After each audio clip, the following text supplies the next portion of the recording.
سلام تاسو ته ستاسو تلویزیون کارکوونکو ته. نوم مې محمد عیسی دی، د کاپیسا ولایت اوسېدونکی یم. فلحال په کابل کې اوسېږم.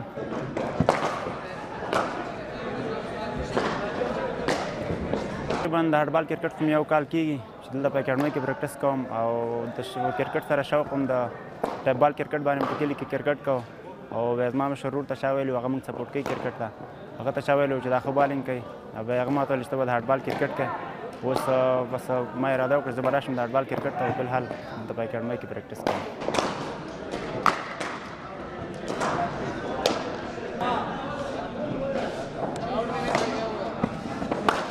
کورنۍ کې خو هم دونه څوک نه سپورټ کوي. اجازه راکړې مور پلار او مشر ورور مې ډېر سپورټ کوي. هغه مونږ کرکټ ته هڅولي وو او مونږ ته وایي چې کرکټ کوه. بس زه دلته په اکاډمۍ کې خپل پریکټس کوم.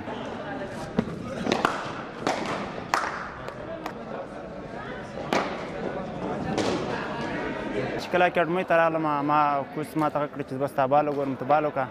ما چې کله بال وکړو کوچ صاحب زه ته ډېر زیات تشویق کړم او دلته موږ سره اکاډمۍ کې محمد نبي کوچ صاحب دی، ساجد کوچ صاحب او همداسې حکمت کوچ صاحب موږ سره ډېره زیاته خواري کوي. موږ ډېر خوشحاله یو، ډېره خواري کوي موږ سره. فلحال خو د انډر 16 لیول کرکټ هم کړی دی د اکاډمۍ د خوا نه او ځان هم جوړ کړی دی. اراده هم ده چې انشاءالله را روان کال انټر کلب ته په هغې کې به ځان ته پرفارمنس ته به ځان جوړو او همداسې 17 نه روان دي. بس آمادګي مو تنولې ده.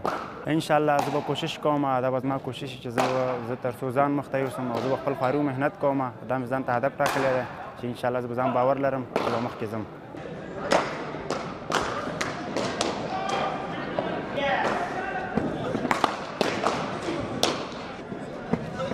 داخلي کرکټ کې خو مې نوین الحق خوښېږي. د هغه بالینګ راته ډېر خوند راکوي او غواړم چې نږدې نه ورڅخه لیدنه وکړم. تر اوسه مې لیدنه نه ده شوې او کوشش به کوم چې نږدې نه ورسره وګورم، د هغې ویډیوګانې زیاتې ګورم.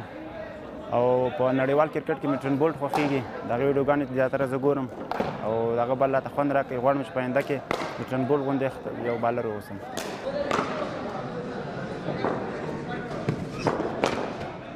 زما سپیډ د سپیډ په حساب باندې ما ته خپل ملګري وایي، سمیع الله زما ملګری دی، ما ته وایي چې ستا سپیډ دی 130 شاوخوا دی فلحال. نو زه کوشش کوم، دا زما هغه دی چې مورال دی، زه به په کم عمر کې د 45 او همداسې د 50 پورې سپیډ زه ولم او زه په ځان باور لرم انشاءالله چې زه به دونه سپیډ ولم.